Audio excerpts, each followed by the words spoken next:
Gavana wa kaunti ya Kakamega Fernandes Barasa ametoa wito kwa viongozi wa ukanda wa magharibi kudumisha umoja ili kuimarisha sauti ya eneo hilo katika siasa za kitaifa. Akizungumza katika kanisa la Friends kaunti ndogo ya Malava, amewataka wakazi kumuunga mkono mgombea wa UDA wa kiti cha ubunge cha Malava David Ndakwa, akisema mwelekeo mmoja wa kisiasa utaipa jamii nafasi bora katika uongozi wa nchi. Tumekuwa na Musalia, tumekuwa na Weta, tumekuwa na Oparanya, wote tunaongea lugha moja.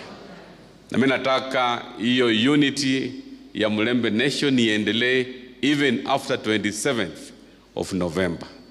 Kwa sababu mwaka 2027 tunapatia William Ruto yake 5 tena. 2032 lazima jamii ya Western tuanze kutafuta urais. Na hiyo kutafuta urais, safari inaanza leo.